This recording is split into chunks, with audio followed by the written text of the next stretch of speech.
శుభోదయం పిల్లలు. మనసులోని భావాలు వ్యక్తపరచడానికి ఉపయోగించే సాధనాన్ని భాష అంటాం. తెలుగు భాషలో భాషాంశాలుంటాయి. భాషాంశాలలో అర్థాలు, నానార్థాలు, పర్యాయ పదాలు, ప్రకృతి వికృతులు, వ్యుత్పత్తర్థాలు ఇవి పేపర్ 1కు సంబంధించినటువంటివి. అలంకారాలు, సందులు, సమాసాలు, విగ్రహవాక్యాలు, ఆధునిక ప్రాచీన, ప్రత్యక్ష పరోక్ష, ఛందస్సు మొదలైనటువంటి అంశాలన్నీ కూడా పేపర్ 2కు సంబంధించినటువంటివి. ఇవి మనకు 20 మార్కులకు రావడం జరుగుతుంది. అందులో భాగముగా మనం ఈరోజు అలంకారాలు నేర్చుకుందాం. అలంకారం అనగా అందంగా ఉండుటకు, అందముగా కనిపించుటకు చేసే అధిక ప్రయత్నమే అలంకారం. సహజముగా అందముగా ఉన్నప్పటికీ మిక్కిలి ఎక్కువగా చూపించడం కోసం చేసేటువంటి అధిక ప్రయత్నాన్ని అలంకారం అంటాం. ఇవి మనిషికి 2 రకములు. ఒకటి బహిర్గత, 2 అంతర్గత. బహిర్గత అలంకారానికి ఉదాహరణ దుస్తులు, నగలు, మేజోళ్ళు, షూస్, చెప్పల్స్ మొదలైనటువంటివి. ఈ బహిర్గత అలంకారంలో సహజముగా ఉన్నటువంటి స్త్రీని చూడండి, వధువును చూడండి. వధువుగా తయారైనప్పుడు అనేక రకాలైనటువంటి నగలు వేసుకోవడం జరుగుతుంది. తన crop style, rings, chains, watch, bracelet మొదలైనటువంటివి అన్నీ కూడా.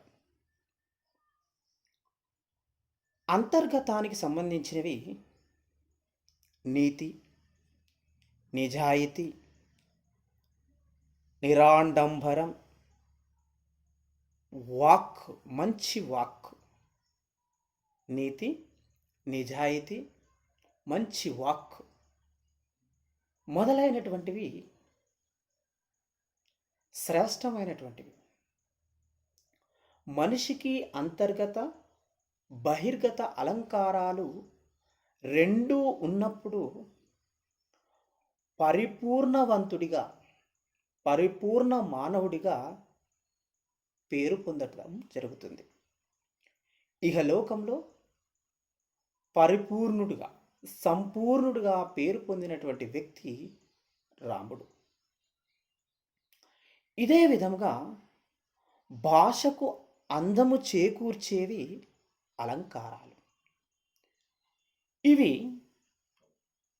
చమత్కారంగా, మనస్సును ఆకర్షించేటువంటి విధముగా, మనస్సుకు ఆహ్లాదాన్ని కలిగించేటువంటి విధముగా ఉంటాయి.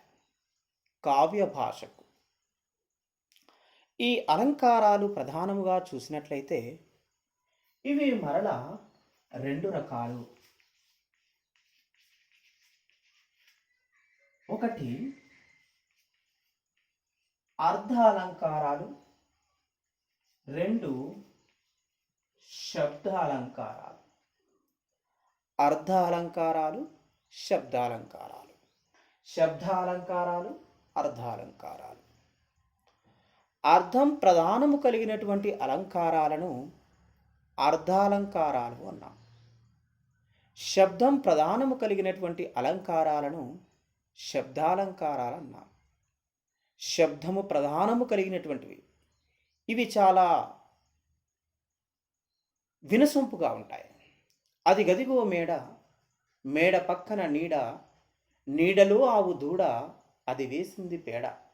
ఢా ఢా ఢా అనేటువంటి డకారము ఒక రకమైనటువంటి ధ్వని, రవలి శబ్దాన్ని కలిగించడం జరిగింది. ఇలా శబ్దము ప్రధానము కలిగినటువంటి అలంకారములను శబ్దాలంకారములు అనడం జరిగింది.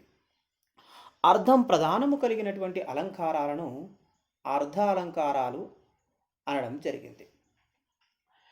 ఈ శబ్దాలంకారాలలో చూసినట్లయితే, శబ్దాలంకారాలలో గమనించినట్లయితే, శబ్దాలంకారాలు ప్రధానంగా అనుప్రాస అనుప్రాస అలంకారాలు అనుప్రాస అలంకారాలు అనుప్రాస అలంకారాలలో 4 చెప్పడం జరిగింది. అవి అంత్యాను ప్రాస, వృత్త్యాను ప్రాస, చేకాను ప్రాస, లాఠాను ప్రాస. యమకము ముక్త పదగ్రస్తము. నేను కేవలము ఇక్కడ అనుప్రాసలను మాత్రమే చెప్పడం జరుగుతుంది. శబ్దాలంకారాలలో ప్రధానముగా 6, ఇక్కడ మీకు అనుప్రాసలు 4, మొత్తం అలంకారాలు 108కి పైగా ఉన్నాయి. ఇక్కడ 4 అనుప్రాసలను గురించి నేను వివరణ ఇవ్వడం జరుగుతుంది. అనుప్రాస అనగా ప్రాసను అనుసరించి నడిచేటువంటిది. అనుప్రాస ప్రాసను అనుసరించి నడిచేటువంటిది. అసలు ప్రాస అంటే ఏమిటి? ప్రాస అనగా ఛందశాస్త్రములో చూస్తే హ్రస్వములన్నీ లఘువులు, దీర్ఘాలన్నీ గురువులు అని నేర్చుకున్నాం కదా. ఉత్పలమాల, చంపకమాల, శార్దూలము, మత్తేవము, భరణ బభరవన జబజ జరా మసజ సతతగా సభరణమయవ నేర్చుకున్నాం కదా. దాంట్లో మీకు తెలుస్తుంది 1వ అక్షరానికి 10, 1 11, 1 13, 1 14 ప్రాస. ప్రాస అనగా పాదములోని 2వ అక్షరాన్ని ప్రాస అంటాం.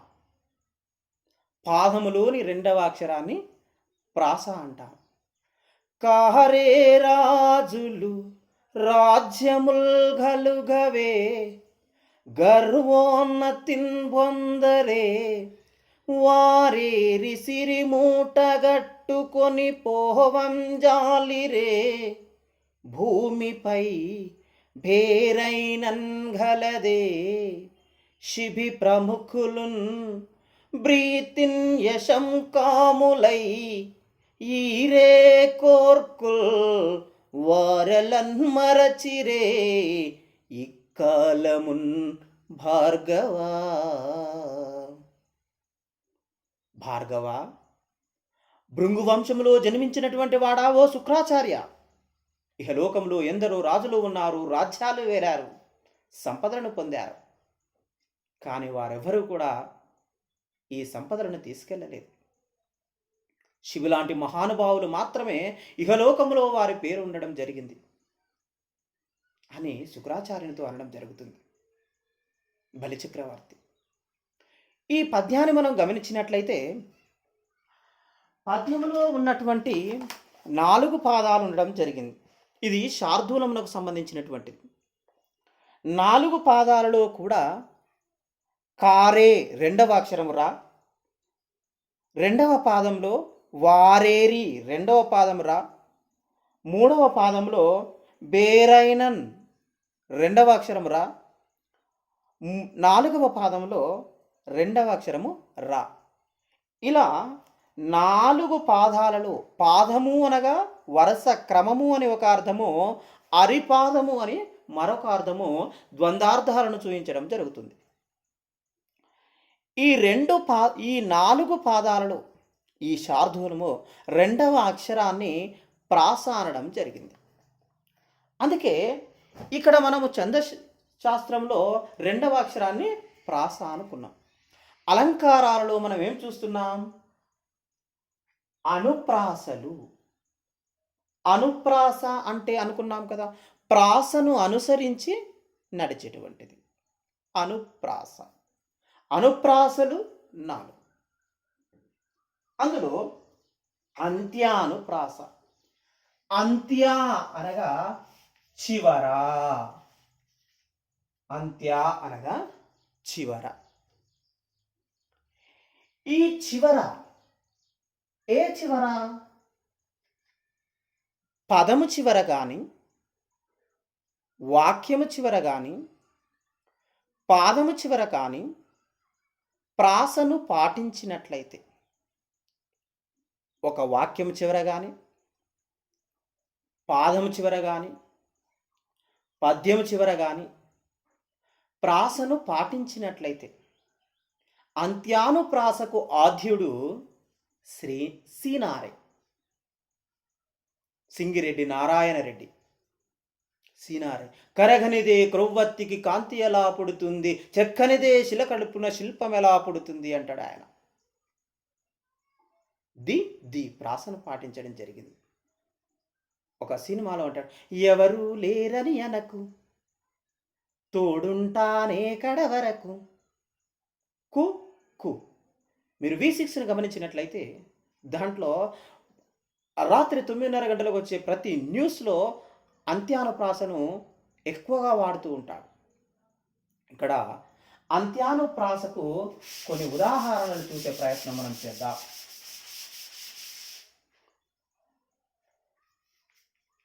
అశోక వనమున సీత. ఒక పాదం అండి, నాకు సరిపోలేదు కాబట్టి తీసుకుంటున్నాను.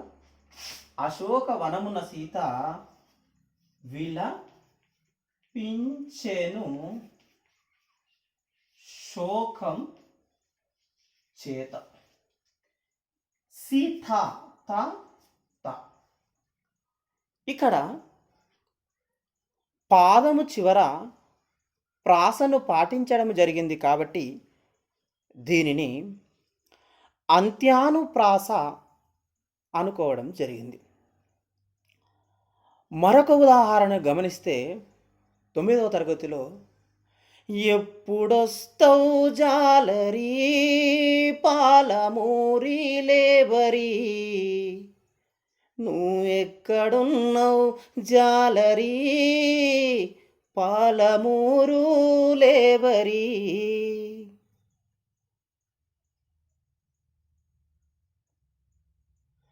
పశుల కొట్టము ఎండిపాయే, బీడు భూములు ఆరిపాయే, ఎన్నడొస్తావు లేబరీ పాలమూరు జాలరీ, నువ్వెక్కడున్నావు జాలరీ పాలమూరు లేబరీ. రి రి పాదం చివరలో వాడడం అనేటువంటిది జరిగింది. 10వ తరగతిలో గమనిస్తే నగర గీతంలో ఉంటుంది, నగరమోగిందా నయగారదుమి కింద, 4 రోడ్ల కూడలిలో. ఏమది? నగారమోగిందా నయగారదుమి కింద. ద ద అంత్యానుప్రాస. కొందరికి 2 కాళ్ళు, రిక్షా వాళ్ళకి 3 కాళ్ళు, ఉన్న వాళ్ళకి 4 కాళ్ళు. లు లు లు. తెలుగు జాతికి అభ్యుదయం, నవభారతికే నవోదయం, భావి పౌరులం మనం, భారత జనులకు జయం జయం. అంత్యానుప్రాస. వేద శాఖలు వెలసెనిచ్చట, ఆది కావ్యం బరలనిచ్చట. ఠ ఠ. ఇలా మనం చూసినట్లయితే అనేకమైనటువంటి ఉదాహరణలు కనిపిస్తూ ఉంటాయి. ఇది అంత్యానుప్రాసకు సంబంధించినటువంటివి. మబ్బుకు మనసే కరిగితే అది నీరవుతుంది, మనసుకు మబ్బే ముసురితే కన్నీరవుతుంది. The the. భాగవతమున భక్తి, భారతమున యుక్తి, రామకథయే రక్తి, క్తి క్తి క్తి. ఇది అంత్యానుప్రాసకు సంబంధించినటువంటివి. మరలా ఒకసారి గమనించండి. అలంకారాలు రెండు రకాలు. ఒకటి శబ్దాలంకారం, రెండు అర్థాలంకారం. శబ్దము ప్రధానము కలిగినటువంటిది శబ్దాలంకారం, అర్థం ప్రధానము కలిగినటువంటిది అర్థాలంకారం. శబ్దాలంకారాలలో మరలా అనుప్రాసాలంకారాలు 4: అంత్యానుప్రాస, వృత్యానుప్రాస, చేకానుప్రాస, లాఠానుప్రాస.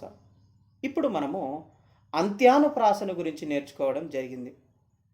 అంత్యానుప్రాసలో ఎవరికైనా ఏమైనా డౌట్స్ ఉంటే చెప్పాలి. ఏమైనా డౌట్స్? రైట్. తర్వాత వృత్యానుప్రాసను గురించి చూద్దాం. వృత్యానుప్రాస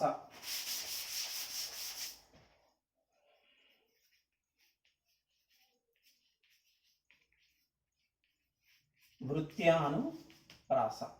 వృత్తము అనగా చక్రము అని అర్థం. చక్రము, కాలచక్రము, బండి చక్రము. చక్రము ఏ విధముగానైతే రౌండ్గా ఉంటుందో, కాలచక్రము ఏ విధంగానైతే 24 గంటలు గడుస్తుందో ఆ విధముగా తిరిగేటువంటిది చక్రం. వృత్తము సర్కిల్, వృత్తము. ఇందులో మనం చూసినట్లయితే వృత్త అనుప్రాస, వృత్యానుప్రాస. ఇక్కడ దీని లక్షణాన్ని మనం చూసినట్టయితే ఒక హల్లు పలుమార్లు, ఒక హల్లు పలుమార్లు పునరావృత్తం. ఒక హల్లు పలుమార్లు పునరావృత్తం. పలుమార్లు అనగా అర్థం అనేక సార్లు. పలుమార్లు అనేక సార్లు. మరలా మరలా రావడం, మరలా మరలా రావడం, తిరిగి తిరిగి రావడం. పునరావృత్తం, ఆవృత్తం. ఆవృత్తం అనగా తిరిగి రావడం, మరలా రావడం, మళ్ళీ మళ్ళీ రావడం. ఏ విధముగానైతే గడియారం చక్రంలో మరలా మరలా ముళ్ళు తిరుగుతూ ఉంటుంది కదా, అదే విధముగా.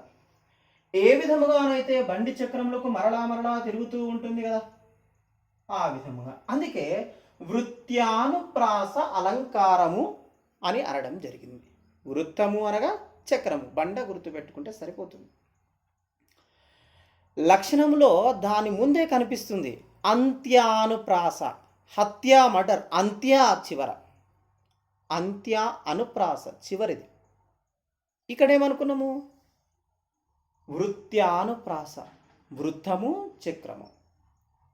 అంటే చక్రం ఏ విధంగానైతే తిరుగుతుందో ఆ విధంగా కనిపించేటువంటిది వృత్యానుప్రాస. దీనికి ఉదాహరణను మనము గమనిద్దాం. రాజు రివాజు బూజు పట్టగన్. రాజు రివాజు బూజు పట్టగన్. ఇందులో జూ జూ జూ అనేటువంటిది అనేక సార్లు రావడం జరిగింది. ఇంకొక ఉదాహరణ మనం గమనిద్దాం. లక్ష భక్ష్యాలు భక్షించేవాడికి ఒక భక్ష్యం లక్ష్యమా? లక్ష భక్ష్యాలు భక్షించేవాడికి ఒక్క భక్ష్యం లక్ష్యమా? క్ష క్ష క్ష అనేటువంటిది హల్లు అనేక సార్లు రావడం జరిగింది. ఆంధ్ర భాషకు అక్షరాల సంఖ్య 56 అండి. ఇందులో అచ్చులు 16, అల్లులు 37, ఉభయాక్షరములు 3, మొత్తము 56. ఇక్కడ అన్నం ఏమన్నాము? హల్లు. ఒక హల్లు, కా నుండి బండిరా వరకు ఒక హల్లు అనేక సార్లు రావడాన్ని, ఆవృత్తము కావడాన్ని, తిరిగి తిరిగి రావడాన్ని, మరలా మరలా రావడాన్ని వృత్యానుప్రాస అలంకారం అన్నాం. భేరికాడాండ నినదమ్ముల జాండము మతవేదండము నెక్కి చాటెదను దశరథి కరుణా పయోనిధి. భేరికాడాండ నినదంబుల జాండము. గమనిద్దాం. భేరిక డాంఢ దడాంఢ డాండ ఢం ఢం ఢం ఢం అని నేను శ్రీనాథుని గురించి, నేను దశరథుని పుత్రుడైనటువంటి శ్రీరాముని గురించి నేను చెప్తాను, చాటి చెప్తాను. భేరిక డాండ డడాండ డాండ నినదంబుల జాండ. ఇక్కడ డకారం అనేటువంటిది అనేక సార్లు రావడం జరిగింది. కాబట్టి దీనిని మనము వృత్యానుప్రాస అని చెప్పుకోవడం జరిగింది. అదే విధముగా నాయన నేను నిన్నేమన్నా అన్నానా, నాన్న నేను నిన్నేమన్నా అన్నానా, నా నా నా అనేటువంటిది అనేక సార్లు రావడం జరిగింది. ఈ విధముగా ఒక హల్లు అనేక సార్లు వస్తే దానిని వృత్యానుప్రాస అలంకారం అని చెప్పుకోవడం జరిగింది. అంత్యానుప్రాసలో కానీ వృత్యానుప్రాసలో కానీ ఏమైనా డౌట్స్? ఎవరికైనా డౌట్స్? రైట్. తర్వాత చేకానుప్రాస.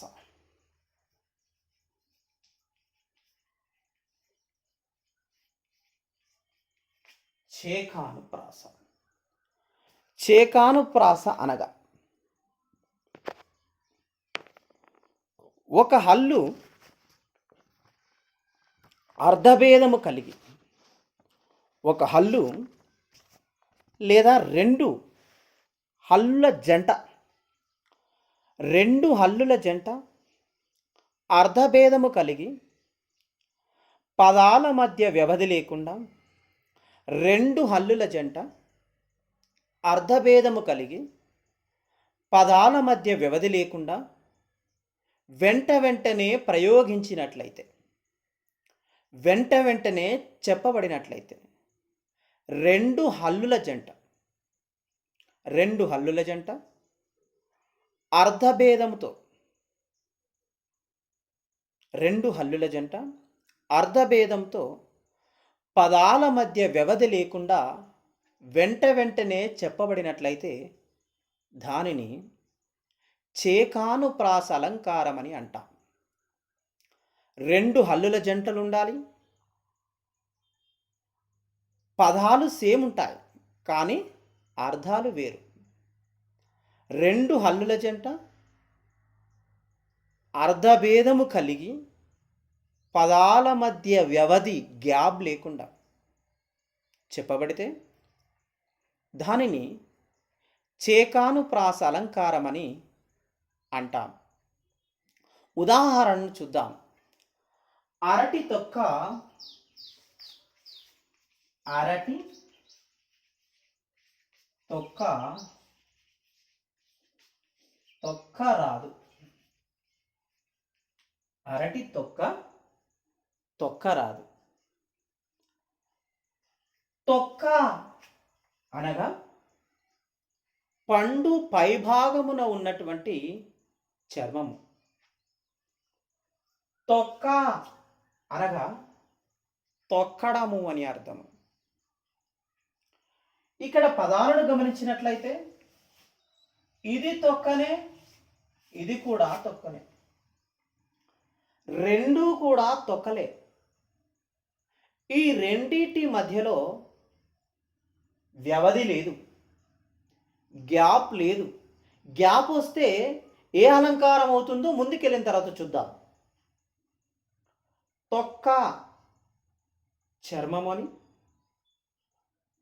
తోలు, తొక్క తొక్కడము అని అర్థము చూయించడం జరుగుతుంది.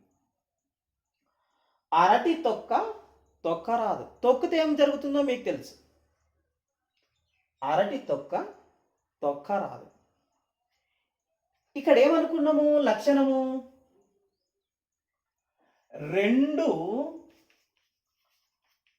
హల్లుల జంట. రెండు కానీ అంతకంటే ఎక్కువ కూడా అనుకోవచ్చండి. ఇక్కడ నేను మాత్రం రెండు అంటున్నా. రెండు హల్లుల జంట అర్ధభేదంతో,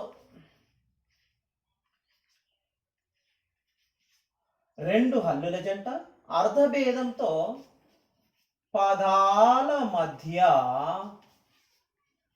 వ్యవధి లేకుండా వెంటనే వచ్చినట్లయితే, రెండు హల్లుల జంట అర్ధభేదంతో పదాల మధ్య వ్యవధి లేకుండా వెంటనే ప్రయోగించినట్లయితే దానిని చేకానుప్రాస అలంకారమని అనడం జరిగింది. మరొక ఉదాహరణని చూద్దాం. నీటిలో పడిన తేలు తేలుతుందా? నీటిలో పడిన తేలు తేలుతుందా? నీటిలో పడిన తేలు తేలుతుందా? తేలు అంటే ఒక విషపురుగు. తేలు అంటే పైకి లేవడము అని అర్థం. పైకి లేవడము అని అర్థం, తేలడము అని అర్థం. ఇక్కడ రెండు పదాలు ఒకే మాదిరిగా ఉన్నప్పటికీ అర్థాలు వేరు చూపించడం జరిగింది. తేలు తేలు, ఇలా రెండు హల్లుల జంట అర్ధభేదమును కలిగి పదాల మధ్య వ్యవధి లేకుండా వెంటనే ప్రయోగించినట్లయితే, వెంటనే చెప్పబడినట్లయితే దానిని చేకానుప్రాస అలంకారమని అంటాం. నిప్పులో పడితే కాలు కాలుతుంది. నిప్పులో పడితే కాలు కాలుతుంది. కాలు కాలుతుంది. కాలు కాలు. ఇవి రెండు పదాలు వేరుగా లేవు. రెండు పదాలు ఒకటే అయినప్పటికీ అర్ధభేదముతో పదాల మధ్య వ్యవధి లేకుండా వెంటనే ప్రయోగించడం జరిగింది. తమ్మునికి చెప్పు చెప్పు తెగకుండా నడవమని. తమ్మునికి చెప్పు చెప్పు తెగకుండా నడవమని. చెప్పు పాదరక్షకం. చెప్పు సమాచారాన్ని ఇవ్వు. పదము ఒకటైనప్పటికీ అర్థాలు వేరు. ఒకే పదానికి వివిధ అర్థాలు చెప్పినట్లయితే దానిని నానార్థం అన్నా. ఒకే అర్థాన్ని చూయించి రకరకాల పదాలు ఉన్నట్లయితే దానిని పర్యాయ పదమని అనడం జరిగింది. ఇక్కడ పదము ఒకటైనప్పటికీ హల్లుల జంట ఒకటైనప్పటికీ అర్థాలు వేరుగా ఉండడం జరిగింది. కాబట్టి దీనిని చేకానుప్రాస అనడం జరుగుతుంది. అర్థాలు అలంకారాలు రెండు రకాలు. శబ్దాలంకారాలు, అర్థాలంకారాలు. అర్థం ప్రధానము కలిగినటువంటివి అర్థాలంకారాలు, శబ్దం ప్రధానము కలిగినటువంటివి శబ్దాలంకారాలు. శబ్దాలంకారాలలో అనుప్రాస అలంకారాలు, అంత్యానుప్రాస, వృత్యానుప్రాస, చేకానుప్రాస. ఈ మూడిట్లో ఏమైనా డౌట్స్? ఎవరికైనా డౌట్స్? హారతి, హారతికిచ్చిరి. ఏ అలంకారం? హారతి, హారతికిచ్చిరి. హారతి దీపం, హారతి పేరు. అర్ధభేదము వేరు, పదము ఒకటి, అర్థము భేదము వేరు. కాబట్టి దీనిని చేకానుప్రాస అంటాం. కర్నూలు నూలు, కర్నూలు నగరం నూలు. ఇలా అర్ధభేదాన్ని కలిగి పదాల మధ్య వ్యవధి లేకుండా వెంటనే చెప్పినట్లయితే దానిని చేకానుప్రాస అంటాం. Any doubts? ఎవరికైనా డౌట్స్? రైట్. తర్వాత అనుప్రాసలో మరలా మనము చూసినట్లయితే లాటానుప్రాస, వృత్యానుప్రాస, అంత్యానుప్రాస, చేకానుప్రాస, లాటానుప్రాస. లాటానుప్రాస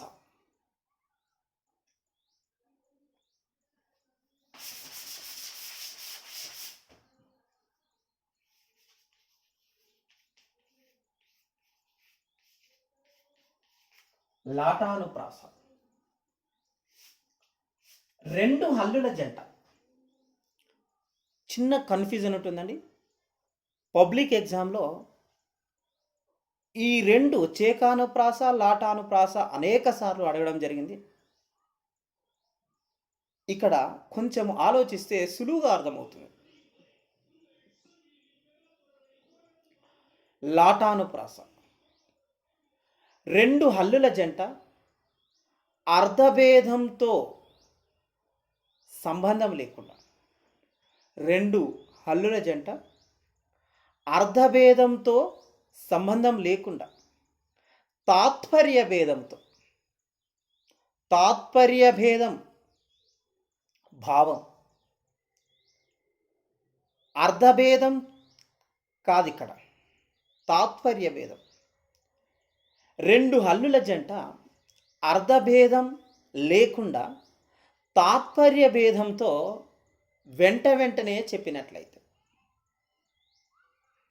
కేవలము లాటానుప్రాస నుండి,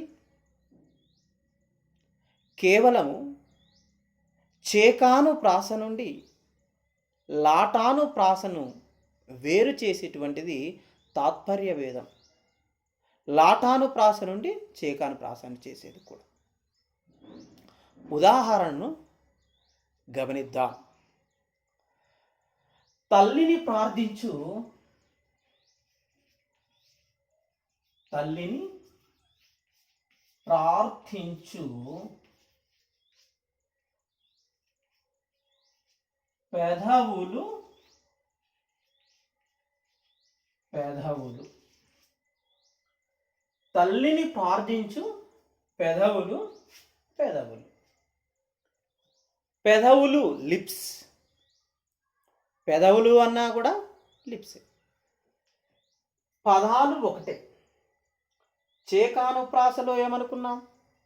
పదాలు ఒకటే కానీ అర్థాలు వేరు. లాటానుప్రాసలో ఏమనుకుంటున్నాం? పదాలు ఒకటే కానీ భావం వేరు.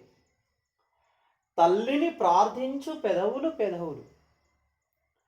తల్లిని ప్రార్థించేటువంటి పెదవులు పెదవులని,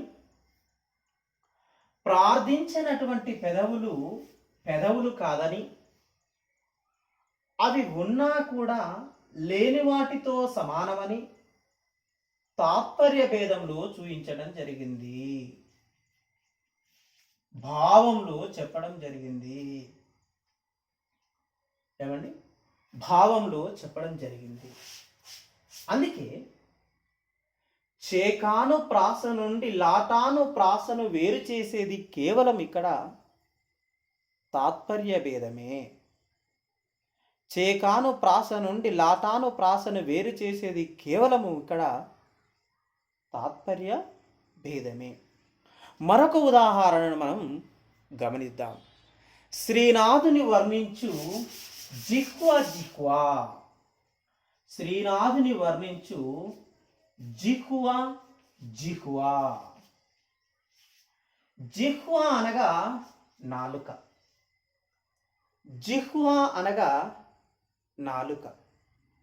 శ్రీనాథుని గురించి వర్ణించడం, చెప్పడం, అధికముగా చెప్పడం. శ్రీనాథుని గురించి చెప్పేటువంటి నాలుకే నాలుకని, శ్రీనాథుని గురించి చెప్పనటువంటి నాలుక నాలుక కాదని, అది ఉన్నా లేనట్లుగా చెప్పడం జరిగింది. కేవలము తాత్పర్య భేదం మాత్రమే ఇక్కడ చెప్పడం జరిగింది. దీన మానవులకు చేయు సేవ సేవ. దీన మానవులకు చేయు సేవ సేవ. పేదవారికి చేసేటువంటి సేవ సేవ అని, ధనవంతులకు చేసేటువంటి సేవ సేవ కాదని, సముద్రము పైన వర్షము కురిచినటువంటిదిగా ఇక్కడ భావాన్ని వ్యక్తపరచడం జరిగింది. ఇవి నాలుగు కూడా అనుప్రాసకు సంబంధించినటువంటివి. శబ్దాలంకారాలలో ప్రధానముగా 6 అనుకోవడం జరిగింది.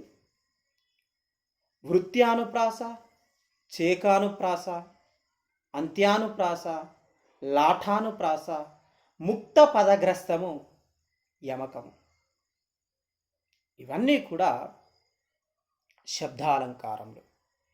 ఇప్పుడు మనము 4 అనుప్రాసలను గురించి తెలుసుకున్నాం. 4 అనుప్రాసలను గురించి తెలుసుకున్నాం. 1 వృత్యానుప్రాస, చేకానుప్రాస, లాఠానుప్రాస, అంత్యానుప్రాస. ఇప్పుడు వచ్చేసి ముక్త పదగ్రస్త అలంకారం. ముక్త పదగ్రస్త అలంకారం. ముక్త విడిచిన, పద పదాన్ని, గ్రస్త గ్రహించడం. విడిచిన పదాన్ని గ్రహించడం. ఎక్కడ విడిచినటువంటి పదాన్ని?